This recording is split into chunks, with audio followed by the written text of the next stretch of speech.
Kidnap ಕೇಸ್ನಲ್ಲಿ ಬಂಧನದ ಭೀತಿಯಿಂದ ಭವಾನಿ ರೇವಣ್ಣ ನಾಪತ್ತೆಯಾಗಿದ್ದಾರೆ. ಹೈಕೋರ್ಟ್ನಲ್ಲಿ ಇವತ್ತು ನಿರೀಕ್ಷಣಾ ಜಾಮೀನು ಅರ್ಜಿ ವಿಚಾರಣೆ ಬೆರೆಗಿದೆ. ನಿರೀಕ್ಷಣಾ ಜಾಮೀನು ಸಿಗದೇ ಇದ್ರೆ ಎಸ್ಐಟಿ ಮುಂದೆ ಶರಣಾಗೋಕೆ ತಂತ್ರವನ್ನ ಮಾಡಲಾಗಿದೆ. ಈಗಾಗಲೇ ವಕೀಲರ ಜೊತೆ ಚರ್ಚಿಸಿದ್ದಾರೆ ಭವಾನಿ ಮತ್ತು ಕುಟುಂಬಸ್ಥರು. ಅನಾರೋಗ್ಯದ ಕಾರಣ ನೀಡಿ ಕಾಲಾವಕಾಶ ಕೇಳೋಕೆ ಭವಾನಿ ಪ್ರಯತ್ನವನ್ನ ಪಡ್ತಾ ಇದ್ದಾರೆ. ಆದರೆ ಕಾಲಾವಕಾಶ ನೀಡೋದಕ್ಕೆ ಎಸ್ಐಟಿ ಅಧಿಕಾರಿಗಳು ನಿರಾಕರಣೆ ಹಿನ್ನೆಲೆ ಹಾಜರಾದರೆ ಬಂಧನ ಫಿಕ್ಸ್ ಅನ್ನೋದು ಖಚಿತಪಡಿಸಿಕೊಂಡ ಭವಾನಿ ಹೈಕೋರ್ಟ್ನಲ್ಲಿ ಇವತ್ತು ಜಾಮೀನು ಅರ್ಜಿ ತಿರಸ್ಕೃತವಾದರೆ ಶರಣಾಗತಿ ಆಗ್ತಾರ ಅನ್ನೋದು ಪ್ರಶ್ನೆ.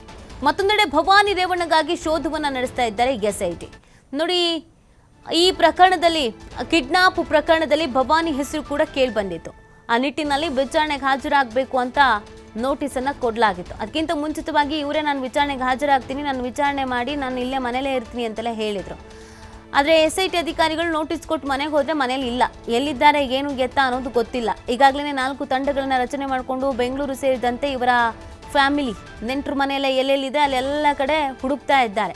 ಎಲ್ಲೂ ಇನ್ನೂ ಸಿಕ್ಕಿಲ್ಲ. ಇನ್ನೊಂದು ಕಡೆಯಲ್ಲಿ ಮೊನ್ನೆ ಇವರ ಜಾಮೀನು ಅರ್ಜಿ ವಜಾ ಆಗಿತ್ತು, ಬಟ್ ಅದನ್ನ ಹೈಕೋರ್ಟ್ಗೆ ಸಲ್ಲಿಕೆ ಮಾಡಿದ್ರು. ಸೊ ಅಲ್ಲಿ ಇವತ್ತು ವಿಚಾರಣೆಗೆ ಬರ್ತಾ ಇದೆ. ಇವರ ಜಾಮೀನು ಅರ್ಜಿ ಹೈಕೋರ್ಟ್ನಲ್ಲಿ ವಿಚಾರಣೆಗೆ ಬರ್ತಾ ಇದೆ. ಅಲ್ಲಿ ಏನು ಡೆವಲಪ್ಮೆಂಟ್ ಆಗುತ್ತೆ ಅನ್ನೋದು ಈಗಿರುವಂಥ ಸದ್ಯದ ಕುತೂಹಲ.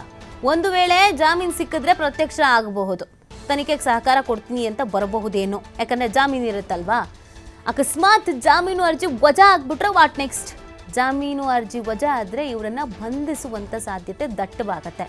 ಆ ಕಾರಣಕ್ಕಾಗಿ ಒಂದು ವೇಳೆ ವಶಕ್ಕೆ ಪಡ್ಕೊಳ್ಳೋದು, ಕದ್ದು ಎಲ್ಲೋ ಇದ್ದವ್ರನ್ನ ವಶಕ್ಕೆ ಪಡ್ಕೊಂಡ್ರು ಅಂತಂದ್ರೆ ಸಮಸ್ಯೆ ಆಗ್ಬಿಡತ್ತೆ ಅನ್ನುವಂಥ ನಿಟ್ಟಿನಲ್ಲಿ ನಾನೇ ಬಂದೆ, ಈಗ ಪ್ರಜ್ವಲ್ ಮಾಡಿದ್ದಾನಲ್ಲ, ನಾನೇ ಬಂದೆ ಅಂತ ಈಗ ಹೇಳ್ತಾ ಇದ್ದಾನೆ. 35 ದಿನ ಆದ್ಮೇಲೆ ಬಂದಿದ್ದು, ದೇಶ ಬಿಟ್ಟು ಹೋಗಿದ್ದ, ಬಟ್ ನಾನೇ ಬಂದಿದ್ದೀನಿ ಅಂತ ಹೇಳ್ತಾ ಇದ್ದಾನೆ. ಸೊ ಅದೇ ರೀತಿಯಾಗಿ ಇವರು ಕೂಡ ನಾನೇ ಬಂದು ಶರಣಾದೆ ಅಂತ ಹೇಳ್ಕೋಬಹುದಲ್ವಾ ಅನ್ನುವಂಥ ರೀಸನ್ಗಾಗಿ ಬಂದು ಶರಣಾಗುವಂಥ ಸಾಧ್ಯತೆ ಇದೆ. ಏನು ಬೆಳವಣಿಗೆ ಆಗುತ್ತೆ ಅನ್ನೋದು ಜಾಮೀನು ಅರ್ಜಿಯ ವಿಚಾರಣೆ ಆದ ನಂತರ, ತೀರ್ಪು ಬಂದ ನಂತರ ಒಂದು ಕ್ಲಾರಿಟಿ ಸಿಗುವಂಥ ಸಾಧ್ಯತೆ ಇದೆ. ಯಾಕಂದರೆ ಎಸ್ಐಟಿ ಅಧಿಕಾರಿಗಳು ಹುಡುಕ್ತಾನೇ ಇದ್ದಾರೆ. ಇತ್ತ ಬೆಂಗಳೂರು ಮನೆಯಲ್ಲೂ ಕೂಡ ಎಸ್ಐಟಿ ಅಧಿಕಾರಿಗಳು ಬೀಡು ಬಿಟ್ಟಿದ್ದಾರೆ. ಇನ್ನೊಂದು ಕಡೆ ಹಾಸನದ ಹೊಳೆನರಸೀಪುರ ಭವಾನಿ ಮನೆಯಲ್ಲೂ ಕೂಡ ಅಧಿಕಾರಿಗಳಿದ್ದಾರೆ. ಬೆಳಗ್ಗೆಯಿಂದ ಸಂಜೆ ತನಕ ಕಾದಿದ್ರು, ಆದರೆ ಪತ್ತೆ ಇರಲಿಲ್ಲ. ಲಾಯರ್ ಮುಖಾಂತರವಾಗಿ ಬರ್ತೀನಿ ಅಂತ ಹೇಳಿಸಿದ್ರು, ಆದರೆ ಬಂದಿಲ್ಲ.